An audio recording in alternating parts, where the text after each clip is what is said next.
여러분들은 어떤 예배가 좋은 예배라고 생각하세요? 어떤 예배가 좋은 예배? 여러분들에게 각자의 기준이 있나요? 예배를 대하는 여러분들의 각자의 기준. 어떤 예배? 찬양팀이 기가 막히게 연주하고 찬양하는 예배? 요새도 우리 청년들 중에 그 찬양팀 우상 숭배하러 가는 청년들이 있나요? 네, 제가 너무 말이 심했나요? 네. 네.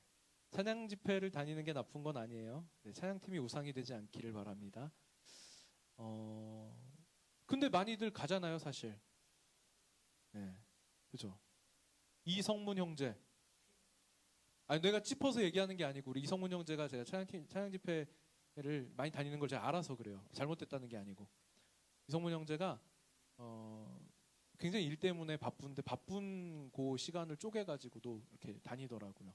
그리고 학생들 이렇게 예전에 교사할 때 학생들 챙겨가지고도 같이 많이 다니는 걸 봤었어요. 저는 긍정적으로 생각을 합니다. 근데 이제 그게 우상이 되면 안 되죠.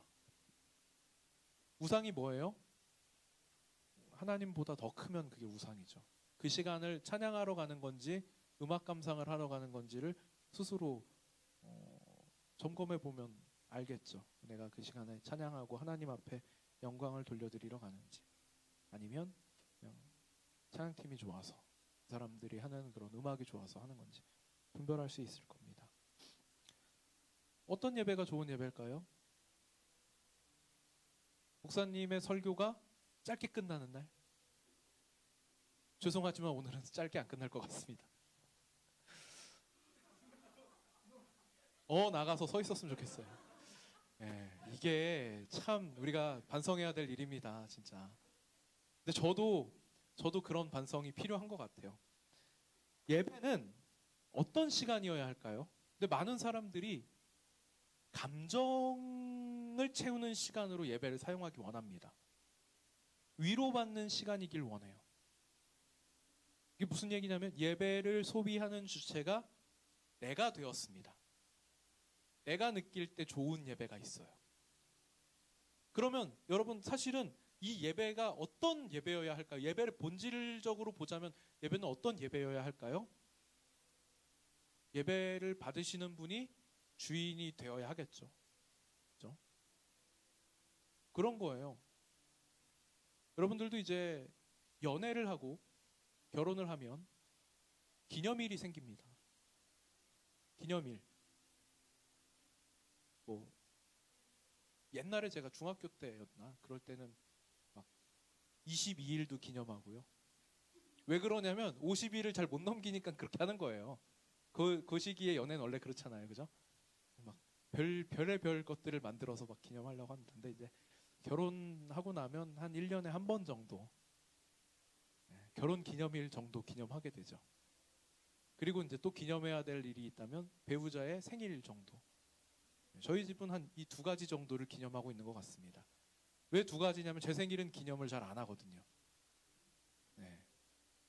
저희 아내가 안 챙겨줘서가 아니고 제가 제 생일을 별로 기념하는 걸 그렇게 썩 좋아하지 않습니다. 네. 생일 축하받는 게 굉장히 어색한 사람이라 그런 거고요. 기념일에 내가 상대에게 뭔가를 해주려고 한다. 그럴 때 여러분 좋은 선물은 뭘까요? 좋은 선물은 물론 정성을 담아서 비싼 거 이런 것도 좋은 거겠지만 정말 좋은 선물은 뭘까요? 상대가 받고 싶은 걸 해줘야죠. 그죠? 그게 좋은 선물이잖아요. 자, 예배도 마찬가지죠. 내가 하나님 앞에 나올 때 여러분 진심을 담아 정성을 담아 나와요. 중요합니다. 좋죠. 내가 하나님 앞에 나올 때 좋은 옷 입고 예쁘게 차려입고 멋있게 꾸미고 나오는 거 중요합니다. 여러분들 그런 복장에서도 여러분들의 중심과 태도가 드러날 수 있겠죠. 내가 하나님 앞에 나올 때 헌금 하는 거 중요합니다. 근데 여러분 제가 이렇게 얘기한다고 해서 헌금은 사실 중요한 것이 아니구나 이렇게 생각하시면 안 돼요. 오해하시면 안 됩니다. 헌금 중요합니다. 왜? 성경에 보니까 물질이 있는 곳에 마음도 있다 그랬거든요. 그러니까 무시하자는 게 아니에요. 배제하자는 게 아니고 헌금 중요합니다. 그러나 그러한 것들보다 더 중요한 게 뭐예요? 하나님은 무엇을 받고 싶을까? 하나님이 뭘 받고 싶어 하실까여야 합니다. 오늘 본문에 보니까 예배가 형식이나 습관으로 드려지는 우매함을 경고하고 있습니다. 뭐라고 표현을 하냐면 우매한 자들이 제물 드리는 것이라고 표현을 해요. 우매한 무슨 뜻이에요? 쉬운 말로 바보 같은이에요. 바보 같은.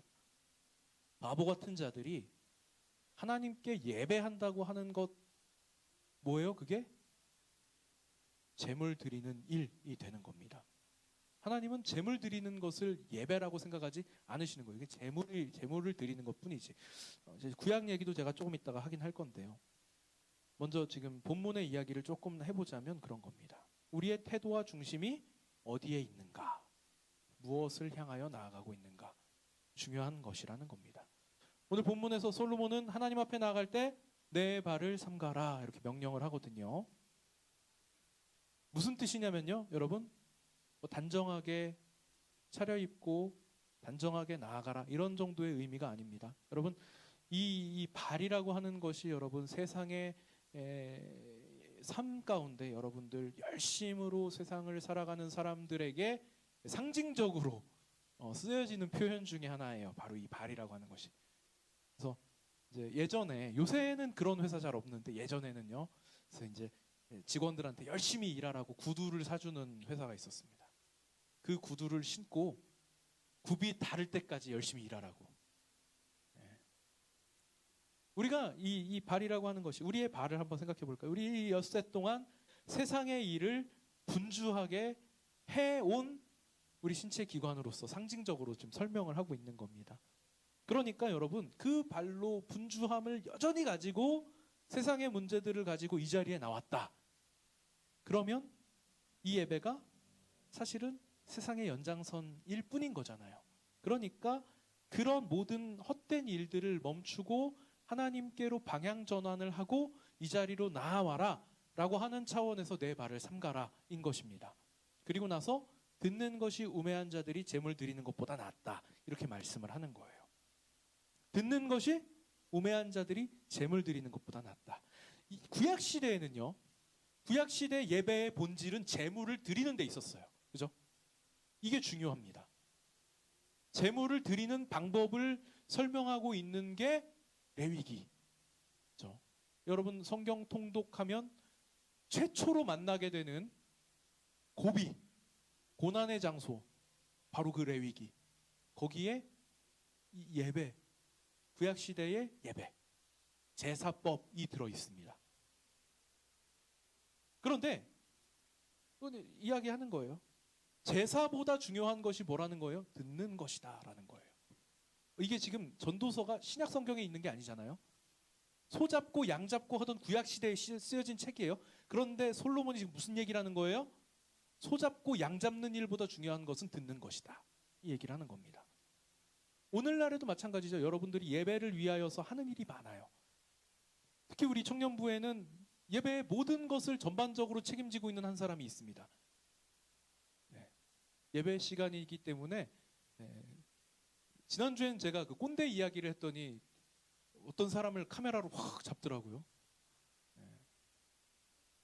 그런 일은 없었으면 좋겠습니다. 근데 이제 예배를 위해서 여러 가지 일들을 분주하게 준비하다 보면 중심을 잃어버리는 경우가 생겨요. 그런 것들이 중요하지 않다는 것을 다시 한번 우리가 생각해 보자는 그런 말씀인 겁니다. 이런 부분에서 제가 이 예배와 관련해서 고민이 많고 반성할 일이 많이 생겨요. 왜냐하면 저도 이제 교회에서 제가 청년부 담당하고 있지만 또 사역적인 부분에서 제가 담당하고 있는 일이 예배다 보니까 그런 일들이 자꾸 머릿속에 들어와서 떠나질 않아요. 그런 일들이 자꾸 머릿속에 들어와서 떠나지 않습니다. 어떤 일들이요? 예배와 관련한 일들이. 예배 시간에 예배를 드리러 가서 앉아 있는데 근데 막 그런 것들이 신경이 쓰이는 거예요. 막 벨소리가 울려, 옆에서 막 떠들어, 누가 들어왔다 나갔다 해. 그런 것들도 막 신경이 쓰여요. 찬양하는데 찬양팀에서 또는 악기팀에서 틀려. 그러면 저는 어느새 예배자의 자리에서 심판자로 바뀝니다. 그런 일들이 자꾸 일어나요. 그래서 너무 괴롭고 반성하게 되고, 제가 이 전도서를 읽으면서 여러분들과 같이 나누면서 이 전도서를 설교할 때, 물론 모든 설교는 설교자가 제일 먼저 들어야 하는 말씀이고 설교자가 가장 은혜를 받아야 될 말씀이지만, 제가 이 전도서를 하면서 그래요. 제가 참 반성할 일이 많고 저는 정말 엉망진창인 사람이구나를 깨닫게 됩니다. 예배에 대해서 저의 태도는 정말 엉망진창이라는 생각이 들었어요. 하나님 앞에 나는 지금 온전히 서 있는가? 아니면 모든 요소를 판단하고 평가하고 있는가? 나는 하나님 앞에 서 있는 게 아니었구나, 이런 생각을 하게 됐습니다. 하나님을 향한 경외를 잃은 예배는요, 경솔한 말로 이어집니다. 그래서 솔로몬이 말의 경솔함에 대해서도 경고를 해요. 뭐라고 이야기하냐면 2절을 볼까요? 5장 2절에 보니까 너는 하나님 앞에서 함부로 입을 열지 말며 급한 마음으로 말을 내지 말라. 하나님은 하늘에 계시고 너는 땅에 있음이라. 그러므로 그런즉 마땅히 말을 적게 할 것이니라. 이게 무슨 얘기냐면요, 여러분, 한계가 있다는 거예요. 사람은 한계가 있다는 겁니다. 하나님의 자리가 있고 사람의 자리가 있는데 내가 하나님이 되면 안 된다는 거예요. 근데 왜 이 함부로 말하는 것에 대해서, 왜 하나님과 우리의 관계를, 한계를 분명하게 인식해서 맺어야 한다는 말씀을 하는 걸까요? 우선은 말을 적게 해야 하는 이유가 뭐냐면 3절에 보니까 우매한 자의 목소리가 많대요. 말이 많으면 바보 같다는 거예요. 말이 많다는 건 곧 교만의 표현입니다. 말이 많다는 것은 그 속이 비어있다는 표시예요. 그러니까 사실은요, 여러분, 말을 많이 할 이유가 없다는 거예요. 우리가 예배의 자리로 나올 때 100마디 말보다 중요한 것이 뭐예요? 오늘 본문에서 말씀하고 있는 것은 듣는 것이다, 인 거예요. 여러분들이 예배의 자리로 나올 때 나는 지금 말을 하고 있는가 아니면 들으러 왔는가, 이걸 분별할 수 있어야 됩니다. 하나님 앞에 고백하는 것들도 있어요. 기도하는 것도 있어요.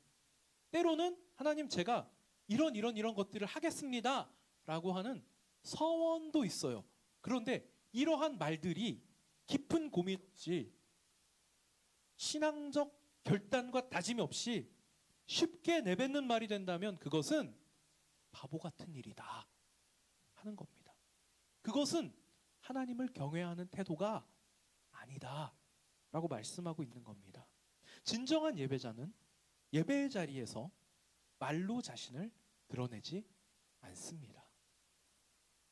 100마디 말보다 중요한 것은 내가 하나님의 말씀을 듣는 것이고, 하나님의 말씀을 들은 사람이라면 삶으로, 행동으로 그 열매가 나타나야 돼요. 말이 낄 자리가 없는 거예요. 그래서 말이 많은 것은 좋지 않은 겁니다. 여러분, 이 예배는요, 내가 의롭다는 것을 증명하는 자리가 아니잖아요. 내가 옳다는 것을 드러낼 자리가 아니잖아요. 그러니까 굳이 말을 할 필요가 없는 자리인 겁니다. 그래서 우매한 자의 소리를 경고하고 있는 거예요. 하나님 앞에 예배하는 사람이 말이 많다? 그것은 나의 옳음을 드러내기 위한 것이고, 그것은 결코 옳은 일이 될 수 없다는 것이기 때문입니다. 예배는 하나님이 주인이신 공간이에요. 그러니까 우리는 마땅히 피조물로서 하나님 앞에 나와서 겸손한 마음을 가지고 하나님의 말씀 앞에 귀를 기울여야 합니다. 근데 여러분, 다른 사람의 이야기를 들으려면요, 난 침묵해야 됩니다. 한번 생각해 보세요. 내가 지금 이제 대화를 하는데 누구랑 막 얘기를 해야 되는데 상대가 말을 하는데 옆에서 제가 계속 같이 떠들었다고 생각을 해보세요. 그러면 대화가 될까요? 대화가 되지 않습니다. 상대가 얘기하는 게 내 귀에 들릴까요? 나 계속 떠드는데 막 계속 막 말하고 있는데 옆에서 누가 얘기한다고 그게 들릴까요? 들리지 않습니다. 다른 사람의 얘기를 들으려면 일단 내 입을 멈춰야 돼요. 그러니까 여러분이 하나님의 말씀을 듣기 위해서 이 자리에 나왔다면 여러분들의 입이 멈춰야 됩니다. 해야 돼요. 경솔하게 다른 사람을 판단하는 것만큼 자주 저지르는 실수가 바로 여러분들이 말로써 여러분들의 의로움을 드러내려고 하는 일입니다. 예배자로서는 절대 해서는 안 되는. 그리고 또 아까 제가 앞서서 말씀드렸던 것 중에 하나가 바로 하나님 앞에 약속하는 것, 진지한 고민 없이 저지르는 실수 중에 하나입니다. 이 서원이라고 하는데요. 이 서원과 관련해서 저희 아내가 예전에 저하고 만나기 한참 전에 그런 집회 같은 자리에서 선교사가 되겠다고 서원을 하셨대요. 어떻게 해야 될까요? 이걸 언젠간 지키기 위해서 어딘가로 나가야 되는 일일까요? 근데 우리가 그런 어떤 여러분 하나님 앞에 정말 제가 일생을 바치겠습니다 이런 서원이 아니더라도 여러분 그런 거 안 하세요? 하나님 지금 제가 너무 간절해서 그러는데 이 문제를 해결해 주시면 제가 뭐 하겠습니다. 네? 이런 거 안 하세요? 이 문제를 해결해 주시면 제가 새벽 예배 안 빠지고 나가겠습니다. 그런 거 안 해보셨어요? 그런 거? 하나님 지금 저에게 닥친 이 문제를 해결해 주시면 제가 이거 해보겠습니다. 이걸 하겠습니다. 이런 것들이 결코 하나님 보시기에 선한 모습이 안 된다는 거예요. 하나님께서는 그런 것보다 여러분들이 듣기를 원하신다는 겁니다. 지키지 못할 호언장담하는 것보다 하나님 앞에 겸손하게 침묵하는 것이 더 아름다운 예배의 모습이 된다. 볼까요? 4절 5절 볼까요? 내가 하나님께 서원하였거든 갚기를 더디게 하지 말라. 하나님은 우매한 자들을 기뻐하지 아니하시나니 서원한 것을 갚으라. 같이 읽어보겠습니다. 서원하고 갚지 아니하는 것보다 서원하지 아니하는 것이 더 나으니. 여러분 마음 없이 습관적으로 하는 행위는 하나님 앞에 헌신이 될 수 없습니다. 말은 많지만 마음이 없는 신앙은 결론적으로 하나님을 조롱하는 모습이 되는 거예요. 그래서 이 모든 경고의 결론으로서 오늘 7절에 보니까 오직 너는 하나님을 경외하라. 경외할지니라 하는 겁니다. 여러분 인간의 헛된 수고와 우매한 말로는 결코 하나님께 우리가 나아갈 수 없어요. 왜? 우리의 예배의 중심에 우리가 있으면 안 되기 때문에. 우리 예배의 중심엔 드리는 자들이 주인이 되는 것이 아니라 받으시는 분이 주인이 되어야 하기 때문에 그렇습니다. 예수님께서는 사마리아 여인을 만났을 때 참된 예배의 방식을 말씀하셨어요. 요한복음 4장에 보니까 사마리아 여인과 대화하시는 중에 이 여인이 예배에 대해서 질문합니다. 장소를 물어봤어요. 유대인들의 성전이 있어서 그곳에서 예배를 하는데 우리가 성스럽게 여기는 산이 있어서 우리는 거기서 예배를 하는데 당신이 정말 하나님의 사람, 정말 선지자라면 나의 질문에 대답해 주세요. 어디서 예배하는 것이 옳습니까? 했더니 예수님께서 이렇게 대답하십니다. 같이 읽어볼까요? 시작. 하나님은 영이시니 예배하는 자가 영과 진리로 예배할지니라. 영과 진리로 예배하라. 이거 뭐예요, 여러분? 이것은 우리가 얼마나 진심을 쥐어짜느냐의 문제가 아닙니다. 진리로 예배한다는 것은요, 내가 하나님 앞에 나아갈 때 하나님 제가 드릴 만한 것이 없습니다를 인정하는 태도예요. 나를 위해 하나님이 행하신 일이 큽니다. 나를 위하여 하나님이 하신 일이 뭐예요? 독생자 예수를 보내신 그 일. 그분이 우리를 위해서 십자가를 지고 죽으신 그 일이 큰 일입니다. 그 일만이 나에게 중요한 일입니다. 이것을 인정하는 태도예요. 왜 그렇습니까? 왜 그래요? 이게 바로 구약에서 말씀하고 있는 예배의 본질이기 때문입니다. 여러분 우리가 진리 안에서 예배를 드린다는 것이 왜 우리가 예수님 그분밖에 없습니다. 예수님 그분이 필요합니다. 일까요? 이 부분에 대해서도 제가 잠시 뒤에 다시 설명을 드리겠습니다. 또 한 가지가 영에 대해서 이야기를 했는데요. 이 영은요, 여러분, 우리의 영이 아닙니다. 여러분 사실 우리의 것으로는 하나님을 예배할 수가 없어요. 이 영은 어디에서 오는 영이에요? 이 영은 하나님께서 주시는 영입니다. 하나님의 영이에요. 바로 성령입니다. 성령 하나님께서 우리와 함께 하시는 가운데 우리는 예배할 수 있어요. 그러니까 두 가지예요. 영과 진리 그랬는데 성령 하나님 그리고 예수님. 우리가 예배로 나아올 때 우리에게 필요한 것은 이 두 가지밖에 없습니다. 예수님, 성령 하나님, 우리와 함께 하시는 가운데 하나님 앞에 예배하기 원합니다. 여러분, 이것만이 우리에게 필요한 태도인 겁니다. 왜 그럴까요? 영과 진리로 예배한 예배자의 모범이 있는데 바로 다윗입니다. 다윗이 밧세바를 범한 사건을 아시나요? 제가 우리 청년들과 다윗 얘기를 그렇게 많이 하진 않았지만 그러나 여러분들 아마 다 알고 있으리라 생각을 하고 중요한 설명들은 하지 않겠습니다. 하나님 앞에 늘 신실한 사람이었던 다윗이 권력의 맛을 보고 나서 하나님을 잃어버리는 일이 생겼습니다. 그의 머릿속에서 하나님이 사라졌어요. 자신의 권력에 취한 다윗이 어느 날 자신의 권력에 의해서 자신이 있어야 할 자리를 잊어버리고 자신이 해야 할 일들을 망각하고 저지른 잘못이 바로 이 밧세바 사건입니다. 자신의 충실한 부하의 아내를 범한 일이었어요. 그리고 그 일의 결과로 여인이 임신을 합니다. 가릴 수 없는 죄니까, 숨길 수 없는 죄니까 이것을 자신이 숨겨보겠다고 갖은 꾀를 내서 하는데 되지 않습니다. 뜻한 대로 되지 않아요. 그러니까 어떻게 하나요? 그래서 자신의 충실한 부하를 죽입니다. 직접 죽이진 않아요. 그러나 살아 돌아올 수 없는 전장으로 보내버립니다. 죽인 거나 마찬가지죠. 이렇게 여러분 죄가 죄를 불러오는 거예요. 처음엔 어때요? 그냥 밧세바의 벗은 몸을 봤어요. 그리고 나서 그 여인을 범하고 싶어집니다. 그래서 대개는 여기까지는 일상적으로 우리가 저지르는 일들이에요. 뭐예요? 마음으로 죄 짓는 거. 그러니까 여러분들이 늘 가늠한다는 얘기가 아니고 마음으로 온갖 죄들을 짓잖아요. 그죠? 이게 행동으로 옮겨지느냐 옮겨지지 않느냐의 차이일 뿐이에요. 그리고 다윗은 이것을 행동으로 옮길 만한 능력이 있었어요. 그래서 실제로 그 일을 저지릅니다. 그리고 나서 이 일을 덮어보려고 어떻게 하는 거예요? 그래서 속이고 거짓말하고 꾀를 써보고 그래도 안 되니까 사람을 죽이는 것까지 하는 거예요.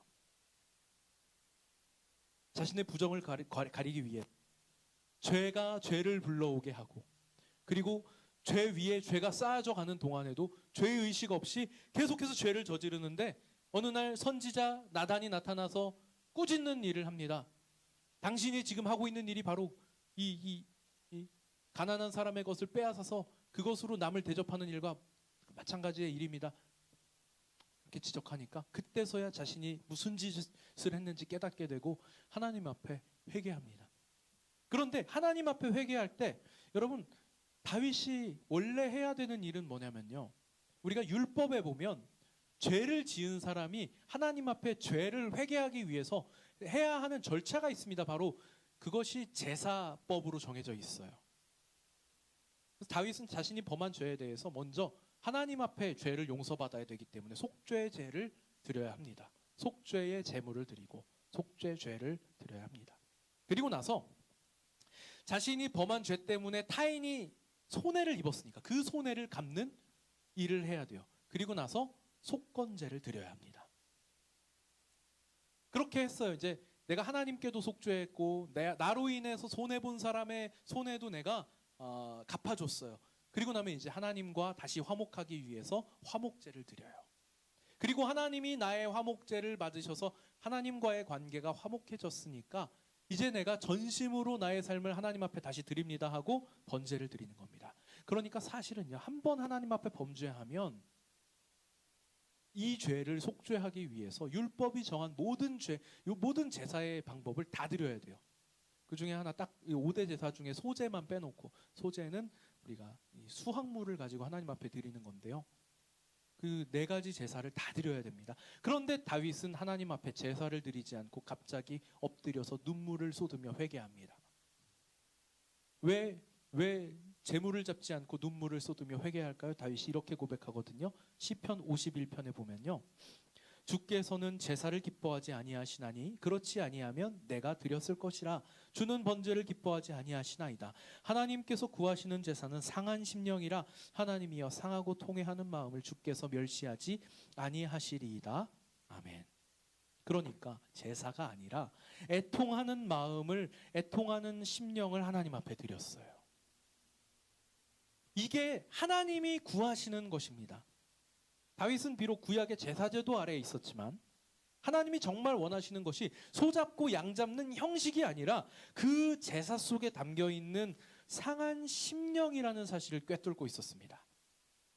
우리가 법에는 법 조항이 있지만 그 법 조항이 담고 있는 정신이 있거든요.